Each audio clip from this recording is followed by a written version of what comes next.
We look out into the future and the average life expectancy is 76 years old or whatever it is, and we put ourselves along that timeline, but that timeline isn't guaranteed. If you want to be in hospitality, you need to own a hotel, essentially, because they don't let short-term rentals. Like when there are people who own hotels and they want you to win, that's when you win and own hotels. Wild, the doors that open just from posting online. People overthink it. Oh, well, I don't like the quality of the video. I don't like the way my voice sounds. I think my nose is too big. Whatever barrier of entry, they've self-fabricated.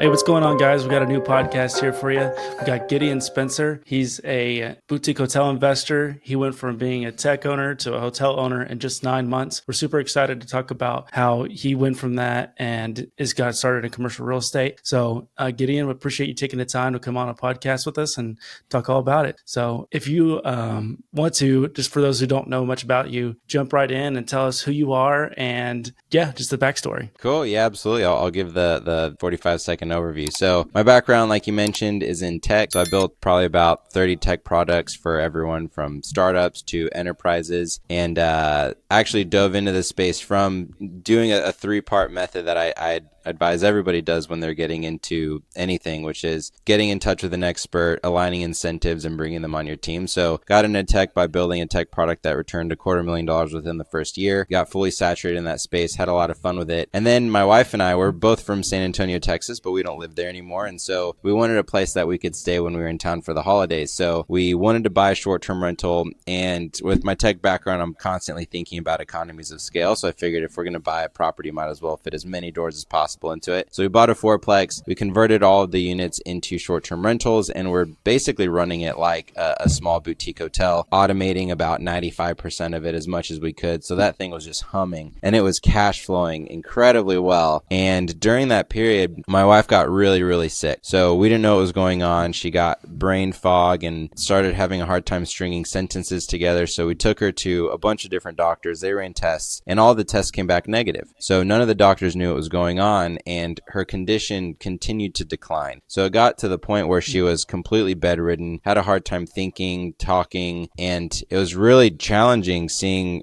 her health spiral out of control like that without knowing how to solve it. And within that same 4-month period, my mom got a form of liver cancer that only had a 25% or a 20% survival rate. And my dad was rushed to the hospital with heart failure, and they were told that he needed a heart transplant and that there was like a 5% chance that he would live, because of course with heart transplants, you don't just find a heart at the grocery store, right? Like it takes time to find one and everything else. And so within a 4-month period, I was woken up with the realization that my health could go at any moment. I had a wife that was not able to work and was really struggling and everything else. And we didn't know if she would be okay or anything like that. And so a couple impactful things happened. One is I went on a lot of really long walks and literally just had a conversation with God saying, like, do whatever you want. Like, I literally am like full surrender. There's nothing else that I can give, nothing else that I can do. And so I'm very thankful for that experience and being able to ask myself questions that I could only ask having experiences like that. And then the second thing that I was hit over the head with in realization was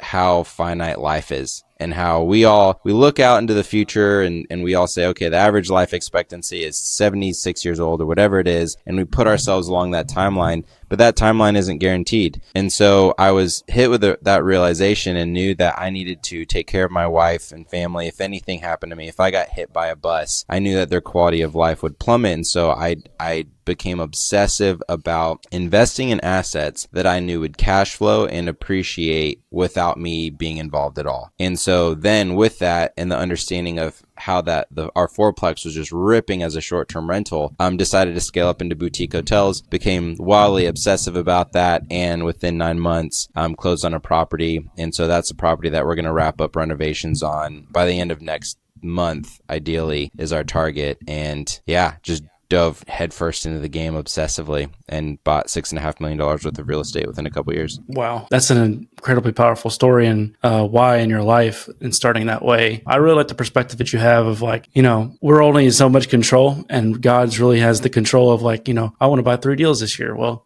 that might not be what God has for you in your life. And that's humbling. I like that perspective a ton. Talk about, you kind of mentioned a little bit why you started with the short-term rentals, and then talk about how that's kind of running as a boutique hotel, 95% automated. Because I think a lot of people, they get these short-term rentals and they don't have a lot of it automated. We have a couple Airbnbs, but we have a lot of it automated. But talk about that 95% automation and how you were able to do that. Yeah. So I think this ties back into my tech background. Like, I want robots to do everything for me, and I want them to work around the clock for me. And so with our short-term rentals, actually a lot of the technological innovation, shockingly or not shockingly, has come from the short-term rental space and is now transitioning into the boutique hotel space. And so we basically integrated a ton of systems that automate everything for us. So we have automated pricing using a tool called Price Labs. We leverage a property management platform called Guesty, which is basically the hub that everything integrates with. We use Schlog locks, which integrate with Guesty, and those Schlog locks, they automatically create the codes, and then Guesty automatically notifies the guests of what their login information or their code is so that they can access the rooms and their check-in information, their checkout information, etc. And then we use a platform called Turno, which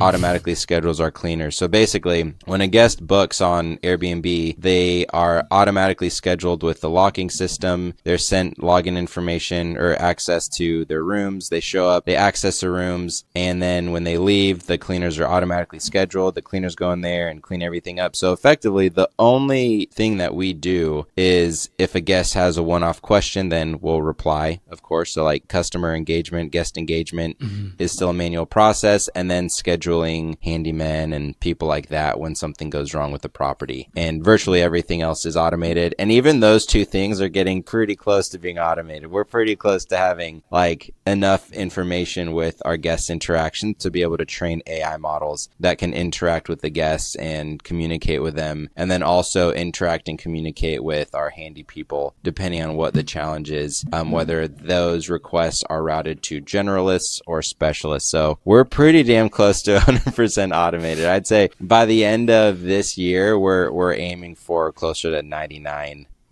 automation. That's awesome. I was laughing because Jesse and I are in the middle of, we have a duplex that we've been running on Airbnb for almost 2 years now. And it's done really well over the last 2 years, but we, over the last like 6 months, have been acquiring industrial buildings. And we were like, let's pause on the Airbnb stuff and focus all in on industrial. When we made that shift, we started trying to rent it long term, and we haven't really had much action on renting it long term. And our Airbnb's kind of been declining. Just everything that could go on wrong has gone wrong.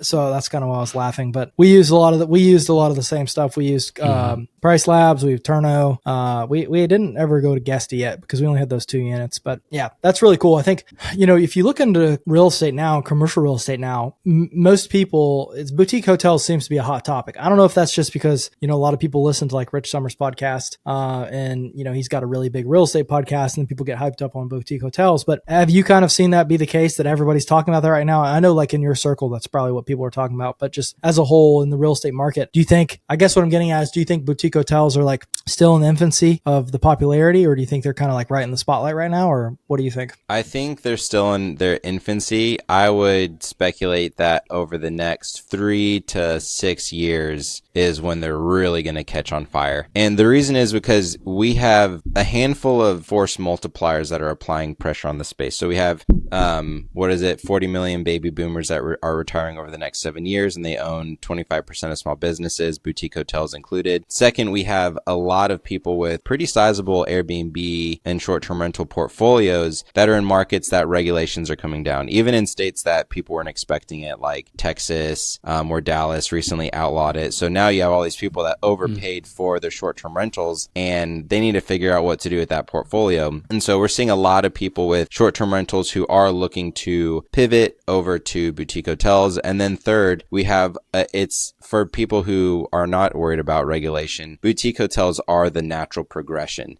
and they are a way to accelerate growth in short-term rental, in the short-term rental space, because buying a 24-unit boutique hotel is significantly easier to do than buying 24 single-family homes that you're converting to short-term rentals. Like, I would say, even from buying some residential assets and commercial assets, I would say commercial real estate is maybe 20% harder than buying a residential asset. Like, when you factor in bringing in the right teams and you're distributing work and everything else, like, commercial real estate is effectively the same as residential, except it has a lot more fantastic levers that can be pulled that make it much more rewarding. For example, the acquisition fee. The acquisition fee is when you purchase a property. Upon acquisition, at closing, you are wired money for being the one that found the deal and got it across the finish line. And that doesn't happen in residential real estate. So a lot of people that are like, oh, I don't have money, therefore I can't get into commercial. Like, you actually don't need as much, in my experience, as much money as in residential, because you go out, you raise capital, and then at closing, you actually get paid money. Like, we, on our most recent purchase, the hotel that we bought last year, the general partners, we made just under $250,000 in acquisition fees, and it got distributed to us 4 partners. And then I took mine and I invested some of that into the deal, and I walked away with some cash. And so, like, I literally got paid to buy and own a hotel. And you can't do that in residential, you know? So, like, I think people are catching on to it. I think people with short-term rental portfolios are seeing that as the next natural progression. And I'd give it another 4 to 6 years before it becomes what self-storage was 5 years ago, where everybody was like, oh my gosh, I need to get into self-storage. I think that's what boutique hotels is going to be coming up. So talk about the difference in managing 4 units versus 24. Like, I'm anticipating you to say that it's not any different, but I want your perspective on that. Yeah, it's not any different. Like, I would say the hotel probably is less effort for me. The reason I'm pausing on that is because I have my teams running it now, so they're actually both very little effort in general. But I have my own team that is running my STR portfolio, and then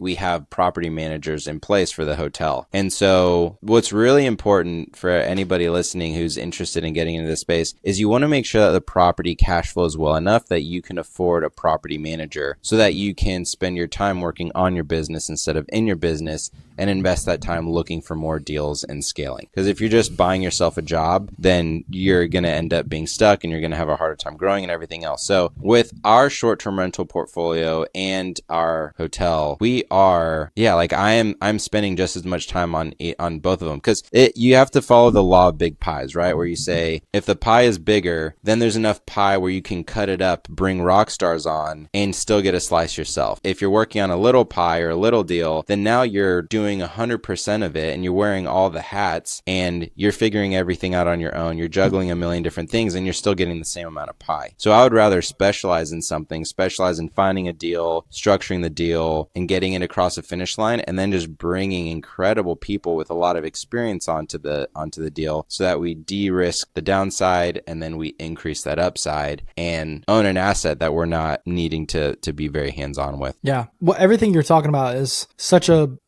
it's such an important point to make to people listening who don't understand the major difference between commercial and residential real estate. People say that commercial real estate is a team sport. Yep. And everything you're talking about is just emphasizing that point. You can hire a property manager because there's enough income. You can hire other people. You just said right there, you had 4 GPs on the deal. So that means there's 4 GPs on a percentage of the deal. So the other side of the deal has all the LPs. So you might have, I don't know how many people are in that deal, but it could be 5, 6, 7, 8, 9, 10 people in that deal. And so it's not like residential where you go out and buy a house and it's just you, or maybe you and a partner. It's like you have the ability to go out and have a team that does these things for you, and it becomes a little effort. So I think that's really cool. I'm curious, is there a difference? I know short-term rental management fees are like the cheapest I've seen is like 15%. Most of the time it's more like 20 or 25%. For sure. If it's a boutique hotel at scale, do you get a better rate on a management? Yeah, way better rate. So it's closer to 4 to 8%. Oh, wow. Yeah. So it's significantly less. And a lot of that too is because you're doing much higher volume. It's much easier to manage the property because you have multiple doors under one roof. So, managing 20 short-term rentals across the city is significantly harder than than a 20 unit hotel that's all under one roof. You can find a great handyman that's familiar with the property. You have the same type of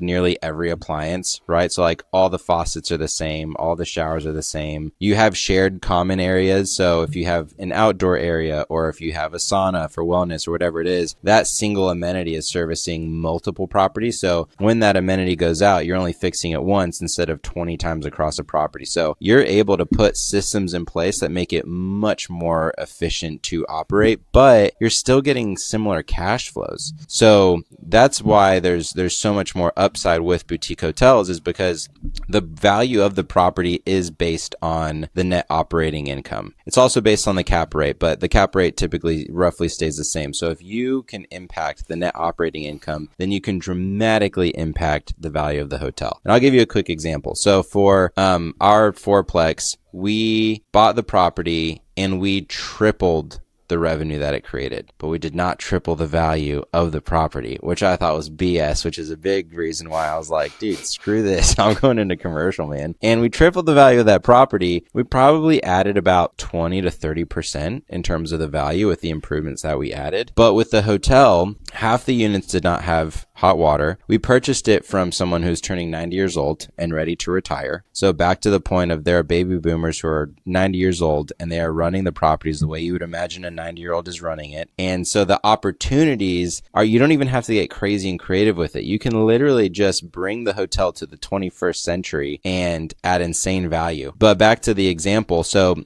it's a 24 unit boutique hotel. We also bought a duplex with it. So we got to leverage a bunch of different forms of creative finance that we could dive into as well. And half of the units did not have hot water. So of the half of the units that did not have hot water, roughly half of the guests were requiring refunds. So we were losing a ton of money. We were losing about $46,000 a year just in refunds, refunding essentially about a quarter of the guests that were staying with us. Once we had it looked into, we paid a plumber about $250 and he replaced a $50 valve, so $300 total. And we got all of the units hot water. We added $46,000 a year in net operating income and increased the value of the property by over $600,000. Literally from a $300 investment. And you don't get that with residential, because in residential, it's all based on comp. So if you have a shitty valve that doesn't work and you replace it, you didn't add any value to that valve or to that property, because like swapping out valves doesn't add value to the property. Like it's all the other things that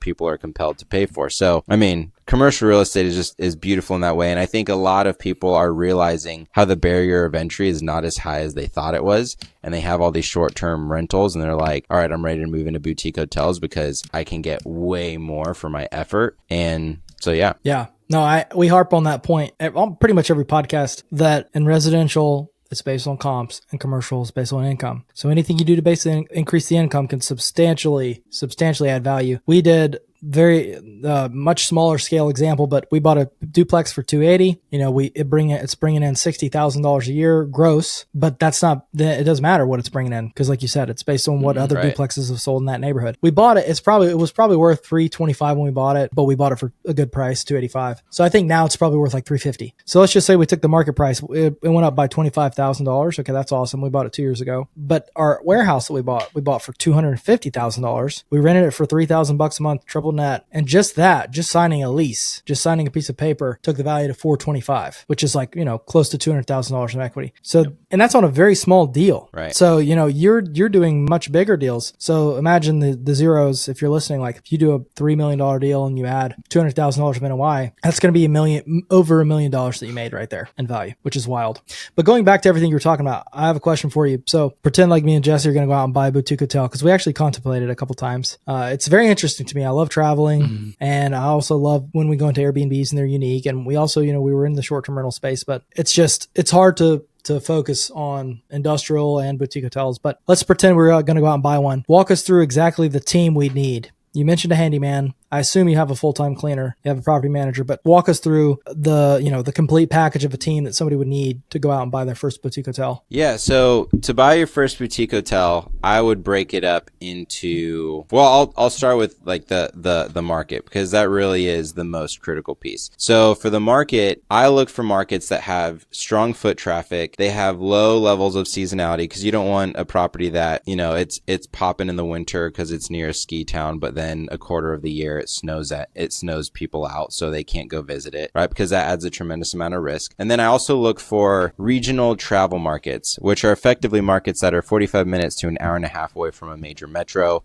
So like our hotel is in Solvang, California. It's 45 minutes from Santa Barbara and an hour and a half from LA. And what that does is it increases the odds that, or it severely de-risks the situation, because if there's an economic downturn, what we find is people don't stop traveling, they just change their travel habits. So rather than flying out to Vail to ski for the weekend, they'll drive down to Central California wine country and enjoy themselves. So while the national average over the last year, with the economy softening, over the last year, the travel market dropped by about 10% in revenue, but the market that we're invested in increased by 5%. So the market is really, really important to make sure that there's strong foot traffic year round and that you are resistant to economic downturns. So that's the first thing.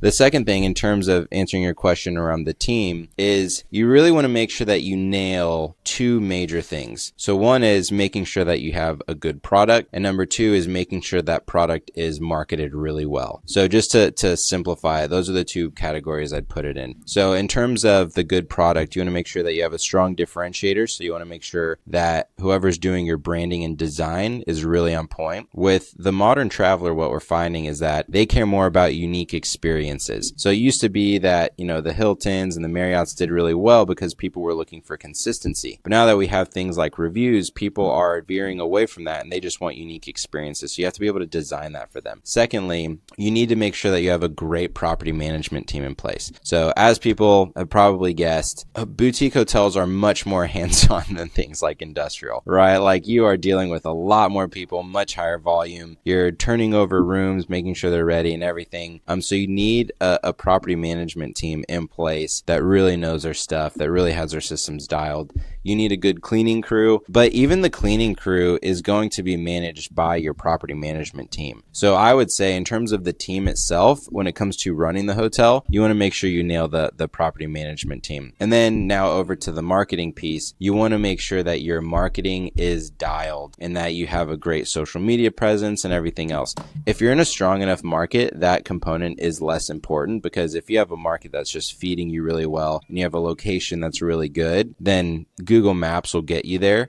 But if you really want to knock it out of the park, you need a strong differentiator with design, and you need great marketing to get that design out there. Got it. So I thought it was pretty interesting, the marketing piece of, well, we're going to make sure we're in a good area, but we want to be within 45 minutes or so of a major metro. I don't think I've ever heard that before when talking about looking for boutique hotel. So talk to us about how people are booking them, because I think some people might be listening to this and be like, oh, they're just strictly booking it on Vrbo or Airbnb. Like, do you guys have a website, and are people booking through Instagram? What's the main source of bookings, I guess, is my question. Yeah, so the main source, it'll depend on the market that you're in and what your strategy is. If you are in a more rural market, for example, and you're going heavy on social media to bring people in, then you're going to have more traffic from direct bookings and social media and stuff like that. If you are in a market that has stronger tourism, so Solvang, California, for example, where our hotel is, we have a lot of traffic from people that are visiting the city itself, which is great because it actually takes a lot of the marketing load off of us, because the city's doing the marketing for us. So there's that component. And then with that said, if you're in a market that has a lot of traffic and a lot of marketing that it's done itself, then it tends to be Google and channels like Airbnb and VRBO that will drive the most traffic. But we do, on top of that, of course, like have a website and everything else. So it sounds like a lot of influx from a lot of different areas. How are you managing those bookings coming from all those different sources? So we use a property management system called Cloudbeds that is, it's basically like Guesty for short-term rentals, except it's specifically for hotels. There are also other platforms like Muse, which I have a lot of good friends that they rave over Muse, because Muse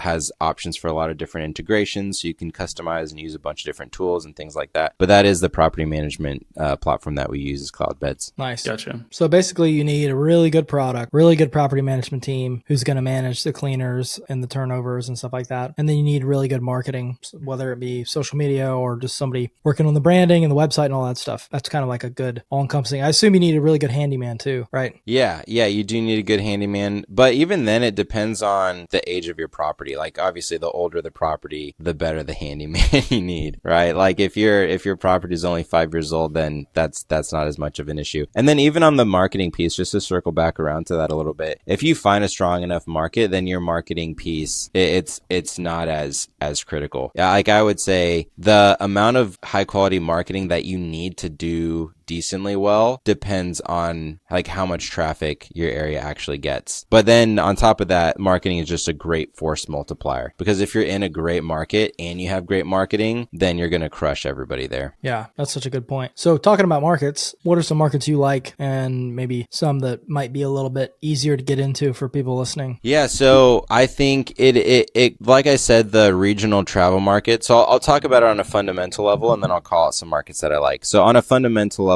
those regional travel markets that are 45 to an hour and a half away from a major metro are really good, because they are what are known as secondary markets. So basically they tend to be markets that they have less institutional money. So you're not competing with these like really aggressive institutions that have insane networks and insane amounts of capital. But then also, since it's in commercial real estate, it tends to be deals that are too big for the smaller guys that are just buying short-term rentals, single family homes and stuff like that. So you do have, with these secondary markets that are regional travel markets that they're known for tourism and things like that, you do have this sweet spot where it's too big for the little guys and too small for the big guys. And so they're deals that are anywhere from $1 to $10 million. And there's a ton of opportunity around there. There's also a ton of mom and pops that are willing to offer seller financing and all sorts of really fun options in terms of financing the deal. So that's the number one thing that I look for. The number two thing that I look for is high regulations. So I want to make sure that there's a high barrier of entry for the smaller investors to actually compete. So in markets like Texas, for example, it can get really competitive really quickly because people can just spin up short-term rentals all over the place. And while short-term rentals do cater to a slightly different demographic than hotels, because it's typically larger groups or families traveling together, there is still some saturation that you can run into where it causes problems. So if you look in more left-leaning states, for example, like California, where there is a lot of regulation, like the market that we're in is crazy with the regulation. And so the barrier of entry is such that, like, if you want to be in hospitality, you need to own a hotel, essentially, because they don't let short-term rentals. And while I will say that is against my personal philosophy with how I believe the world should operate, like I believe everybody should have opportunities, and competition is how you create great products for people. And so like everybody should be able to get in. Why should only the people who can raise millions of dollars in capital be allowed to play this game? Like everybody should be allowed to play the fucking game, you know? So while that is my personal life philosophy, I do see the opportunity in business to abide by those regulations that are out there. And so with hotel investing specifically, that is the route that I'm going. So I'm kind of treating it like a Robin Hood model, for lack of a better term, where it's like invest in the markets that have high regulation and don't care about the little guy, and then take that capital and spend it and invest it in the markets that do support the little guy, or not the little guy. I'll say that the people that are working to try to work their way out of wherever they are. Yeah, absolutely. Gotcha. So speaking of that and talking about capital too, if say me and Graham are buying our first deal, we're going to buy it in, we'll say California. How do you structure these deals? How would you recommend us taking on the deal, especially if we were going to be raising money? Do you doing a pref? Like, talk to us about the deal structure. Yeah. So before we even get to the deal structure, I'll talk about anybody who's getting new into this space or getting into anything new, really. You always have to follow a 3-step process. Step number 1 is find someone who has done the thing that you're trying to do, right? So like you only take advice from people who have succeeded in what you're trying to do, and you filter everything else out. Second is you align incentives such that when you win, they win. And step number 3 is you bring them on your team. So what my partners and I did, it started off as 3 of us, and we were hunting for deals. And when we would find a deal, we would take it to an expert, and we took it to multiple experts. And we would say, hey, what do you think about this deal? And then they'd provide feedback. They say, oh, I don't like that deal because it has a restaurant. We'd say, cool. So we added that to the criteria. We don't like deals with restaurants. we'd go out, we hunt for more deals, we'd bring it back to them. We'd say, what do you think about this deal? They'd say, oh, we don't like that deal because it has less than a 20% internal rate of return. We'd say, cool. So we add that to the checklist, and we would loop through that cycle over and over again with multiple experts who have succeeded and done the things that we're trying to do. And over time, that did a few things. Number one is it built rapport with them. So we were building meaningful relationships with them. Number two, we were adding value to them because we were hunting for deals to them. Like, we never asked them, how can we help you? Like, how can we add value to you? Because now you're making them put on their HR hat. Of course, they have a million things that you can help them with. Like, don't make them figure you out and interview you and figure out where you fit in. Like, ask them good questions, conduct active listening, and figure out where you can add value to them. So that's the second value add. And then the third is it creates opportunities to work together. So we eventually got to the point where we had learned a lot, because we're also learning through all these conversations. We brought a deal to them, and there was one expert that was really excited about the deal that we brought. So we ended up aligning incentives. We brought him on the team, and that does a handful of things, because now we have an expert on the team where it made lending significantly better. Like, we had banks begging us to give us money, and that was during a time when like interest rates were higher, banks were much more skeptical. But since we had a guy with almost 30 years of experience and 13 hotels under his belt with an insane track record of success, they were like, please take our money, here's a great interest rate. Secondly, it made raising capital significantly easier, because when we're going to friends and family, like, first of all, you have to sell them on the vision, on the story. Is this a cool property? Is this something I want to be a part of? Is this something I would want to take my family and kids to, or show it off to my friends? But then secondly, they're looking to de-risk the situation the same way that banks are. So by saying, hey, I've never bought a hotel, but I have somebody on my team who's successfully flipped hotels 13 times. Now you're sleeping better at night because you know that your friends and family's capital is not as much risk. They're sleeping better at night because they know that you brought an expert on board. And so it just makes everything so much smoother when you're working with people who have done the thing before. And you can reach out to them as simple as an email or a DM or whatever it is. Like, there are a million people on social media who are doing the things that you're trying to do. So just reach out to them and say, hey, look, like, would love to chat with you and understand what you're going for and what your challenges are. And then you, as the active listener, figure out how you can add value to them. So that's the first part. That's how you form the initial group, the initial team of people to go tackle these deals. Now, next, in terms of going and acquiring the deals, I think I kind of answered the question in that answer, but I would say there are 3 types of people that you can build meaningful relationships with to actually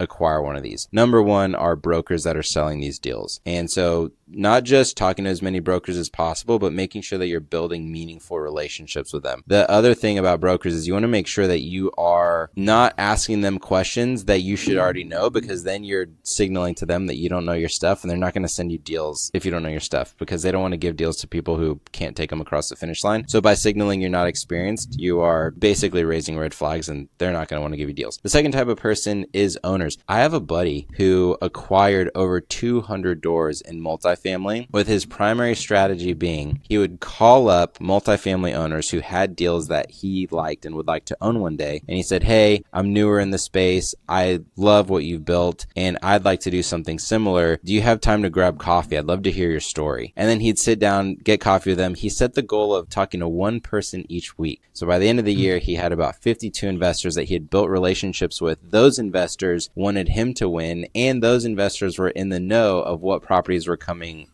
for sale off market. So he started getting reached out to by these owners who were saying, hey, this property is for sale. It's off market right now. I think it'd be a good fit for you. So there's massive value there.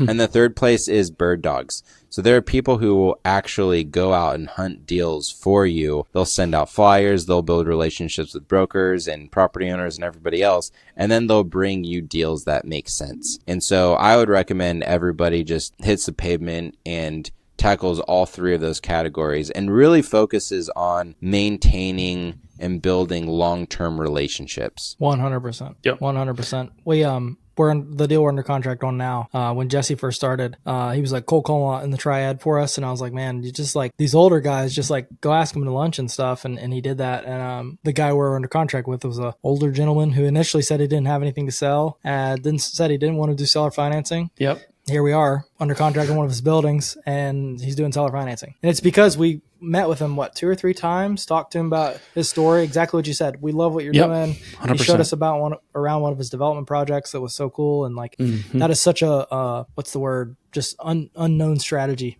Like that's such a It good is. strategy. Yeah. Yeah. Yeah. And people don't like doing it because it doesn't scale as well. Like it takes time to go grab a bite with the same person over and over again. But it's really the quality of relationships. Like you win. This is one of the most important things that I could probably say on this podcast. You win when successful people want you to win. Like when there are people who own hotels and they want you to win, that's when you win and own hotels. Like the mindset should constantly be, who has done the thing that I'm trying to do, and how do I get them to want me to win? And you get them to want you to win by adding value to them and building rapport with them and being crystal clear on what your goals and your vision are for yourself, and are very intentional about how you can help them get to their goals and vision. So it's like literally just like once people want you to win is when it like everything changes for you in whatever space it is. I think that's huge. I think getting clear on your vision, going and talking to all those guys and saying, hey, because that's what we did too with that lunch where it was like with that guy that Graham mentioned, hey, we're actually trying to buy a bunch of buildings too. And he liked that. It stuck out. And then it became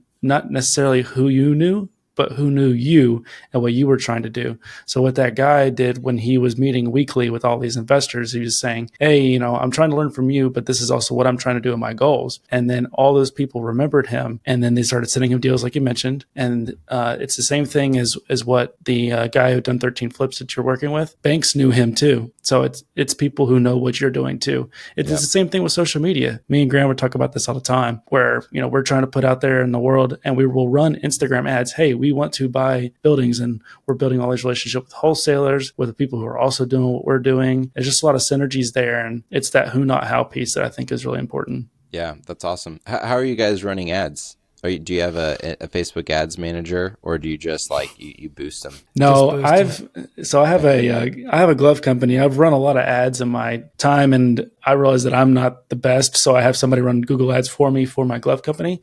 And I'm kind of like copying what they're doing and trying to apply it to real estate slowly but surely. We'll just go to a warehouse like we did yesterday and just film a bunch of stuff saying, hey, we like these buildings. This is why we like them. This is the area that we like them. And then I'll take it and boost it in the certain areas with the interests, commercial real estate, residential real estate in this area, because I also want to connect with residential people, because they're eventually going to have leads and they're going to come to us with those leads, I hope. And in the areas too, I don't know if I mentioned that or not, but in the areas that we want to invest into, I'll target those specific areas. Nice. I like that, man. Yeah, so far I haven't really seen many people doing that. And people, you know this, and you're obviously not this way, but people in general are just kind of afraid to get in front of the camera. I mean, I was when I started, but then you grew out that beef mustache, and you were like, people are gonna love this thing, bro. That's exactly when it really took off. Yeah, that's exactly right. That's exactly right. But like, it took me in the beginning. I was doing so bad, so nervous, hated this stuff. But it's insane the amount of connections we've made. Just one with the podcast, two just putting out crappy Instagram reels that where we're trying, but it doesn't even. It maybe gets 300 or 400 views, and you put out 10 of them, but then you get somebody say, "Hey, can you come? Can we go to lunch because I saw this property you're working on, and I'd love to ask you about it." Wild. It is wild, the doors that open just from posting online, and people overthink it, right? Because they think like, oh well. I think, I don't like the quality of the video. I don't like the way my voice sounds. I think my nose is too big. Whatever barrier of entry there is that they've self-fabricated, like the problem is actually just in between their ears. But the second you get it out, like people's metric for success with posting on social media when they are starting out should simply be, did something get out? Like the metric of success is, yes, I posted. Mm-hmm. And anything outside of that is overthinking. So like literally just getting it out. Like in my mind, when I started posting probably about a year and a half ago. When I started posting, in my mind, I thought, okay, once I get to 10,000 followers and I have this level of engagement, that's when the return is going to start coming in. It literally happened like within days of posting. I had people that I hadn't spoken to in a decade who were like, oh, dude, I'm in boutique hotels also, or I'm in commercial real estate also, or, oh, I'm an investor and I'm looking for this type of asset class. And like, literally right out the gate, people coming out of the woodwork who were interested in what I was doing and the journey that I was on. And I mean, it even got to the point when we were raising capital for the hotel, we raised $3.1 million. I was setting up investor calls with people, sharing with them what we were doing. And there was somebody I hadn't spoken to in a decade. And a decade prior, this person, we were not even that good of friends, but we were coworkers, we were friends, and we had grabbed drinks a few times together, and we were always very cordial. But we weren't like super good friends or anything. Didn't speak for a decade, and I was sharing with him what I'm doing, and literally 5 minutes in, he said, "Oh, dude, no, I know what you're doing. I've been following you on social media. I'm down to invest 50 grand." And I was like, "I just raised 50 grand in 5 minutes. That is the best return on my time that I have ever made, up until we told the plumber to fix the plumbing. That beat the that's hard to beat. grand. Yeah, that's hard to beat. But it's like literally just getting it out there and sharing the story and saying, "Hey, this is the thing that I'm doing," and not caring if you're stupid or if you look stupid is insane. And just to harp on this a little bit more, I'm reading a book and it talks about a study that was done for people with stutters. And basically, they did a bunch of studies and they found that the reason that people stutter is actually because of a feedback loop of failure that they have for themselves. So basically, when they hear themselves stuttering, it exacerbates the issue and causes them to stutter more. And they did studies where they put headphones on the person and they had them read or they had them recite things and speak, and their stutter went down significantly. So basically, it was dialed in that it was the feedback loop and the concern for stuttering that increased the stutter. And while a lot of people don't have stutters, we do the same thing in our own lives, right? When we hang out with somebody and we get a little bit nervous and we kind of fumble over our speech, or if we're creating content or whatever it is. And the moral here is the more relaxed you can be with anything and the less in your way you are with whatever that thing is, the better you will do. And if you're not posting content because you're worried about literally anything, you are the only thing that is slowing you down, and nobody else actually cares about your goofy ears or the way you talk or the pitch of your voice or anything like that. People want to get stoked about your journey, so share the stuff that you're stoked about and let people join you for the ride, and it will make everything easier. 100% of everything will be easier. Finding deals, raising capital, whatever it is. And that has been such a great force multiplier for me that I'm so thankful that one of my mentors, Rich Summers, actually, I was on a call with him. He was like, "Bro, you just need to start freaking posting." And so he made me commit to him that I would post every single day for a year. And it changed my life. It changed everything. That's awesome. Heck No, yeah. we couldn't agree more. And I had done like 4 podcast episodes where I didn't even call it a podcast. I was just like, man, I really want to interview interesting people in commercial real estate. And so I did like 4 and then I stopped. And then I started working with Jesse, and he had done a podcast with this other buddy about finance stuff. And I was like, hey, man, you want to just do this together? And he's like, yeah. And it has so happened to be right when I got Rich to agree to come on to my podcast. And the only reason that he agreed is because I listened to his podcast when it first came out. Let's see. Let me think about this. Hold on. So I saw a reel. No, I got you. I saw a reel of his where he was walking apartments in Greensboro, North Carolina. And he had at that time, like, it was very few, not like super small, but like 5,000-6,000 followers, I want to say. And it was like right when he first started posting, and it was like, hey, I'm here at these apartments in Greensboro, North Carolina. And at the time I was brokering multifamily deals. So I reached out to him and he was like, hey, I'm not buying apartments anymore. Actually, I'm buying boutique hotels now. And so we hopped on a call and I like sent him some stuff in North Carolina, and then he started his podcast. And so it's just crazy to think about it. That just gives you the point, like that just solidifies the point that he was posting stuff. I saw him, reached out, then he came on our podcast. And the first thing he said to us was, the podcast is a secret sauce. Like it's going to blow everything up for you. And we haven't by any means blown up, but that's definitely been the case. Like we've had so many doors open because of it. It's been insane. It's just crazy. People. So like, if you're listening to this, the moral of the story is like, just put yourself out there with your goals and everything that you're doing and watch what happens. It's wild. Cause we still don't have a big following. I have like 1,000 followers on Instagram, and it's still like, I get DMs like literally every day. Yeah. So it's crazy. It's the quality, not the quantity. Something Graham said on a podcast, it was like 2 or 3 episodes ago, was, we were talking about telling other people what we're doing just like this. But when we do a podcast like this and we put it out there, it's 10xing the amount of people that we're telling. So the net is just going even wider. So don't just tell people, post it too. Yeah. 100%. So I got a question for you. We talked a lot about, I don't remember if it was before we started recording or not, but we were talking about masterminds, and you're in Rich Summers' mastermind, and you said he was your mentor. And I assume you've had a lot of great mentors, and you've probably been in a lot of groups. So talk to us about the importance of getting in the right rooms with the right people in these mastermind groups that you're in. Dude, it's everything. It's literally everything. Like, we are pack animals at the end of the day, right? Like, We feed off the community. We live off the community. We die from the community. And it's like everything that if you want to do anything that scales or anything of significance, you need to do it with other people. You cannot do it alone. And the community is the best way to do that. I was reading a study the other day that humans are the only species that we know about that can experience things by empathizing with others. So if you see a blacksmith that's hitting a piece of metal because he's making a sword, like humans can see that and empathize with that blacksmith and feel like they are hitting the sword the same way and creating the thing through someone else's experience. And that's effectively what you're doing through communities. It's a big reason why I decided to start a community, because I wanted to make the same impact that was made on me. And so creating these environments where you can connect with experts and build relationships with mentors. And then like this hotel deal that we're doing, we're working with incredible rock stars who have done this so many times before. And we are learning so rapidly. I've only been in commercial real estate for about 2 years now. I guess we're going on to like 2.5 years. And the rate of learning that I've been able to have just from working with people and being in meetings and collaborating with them, like now I could go out and do multiple deals myself. I mean, it's still a team sport, so I still want to bring as many rock stars on as possible. But it's like the community is everything. And going into those rooms where people's realities are your dream is the fastest way to actually get to where you're trying to go.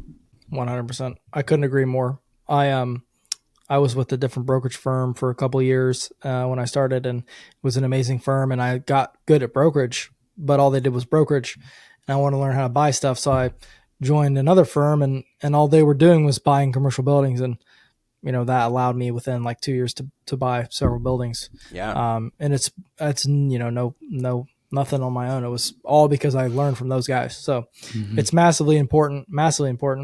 And kind of pivoting into talking about your portfolio, you said you did $6.5 million in the short amount of time you've been in commercial real estate. So one, walk us through, is that spread across just one asset, two assets, three, what's it look like? And then two, I mean, how do you recommend, we've touched on a lot, but how do you recommend somebody actually doing that? Because that's awesome. $6.5 million in 2 years or less is crazy. Yeah. So that is, and I do have to hop here in a few minutes, unfortunately, a couple minutes. No I'll answer this. It's spread across 3 assets, and how I recommend people do it is literally find someone who's, like I was saying, like find someone who's done the thing that you're trying to do and have a good conversation with them about them and their challenges, not about you and what you're trying to pull out of the conversation, but about them and their challenges, and ask them questions to deeply understand them better so you know where to add value to them. And then you just cycle over and over. Then you add value to them completely for free without them even asking you to. And that's how you build relationships with people. And then you bring them on your team and you tackle deals with them. That's awesome. Yeah. Well, this has been an awesome episode, man. And we really appreciate your time. If people want to connect with you and reach out, what's the best place to do it?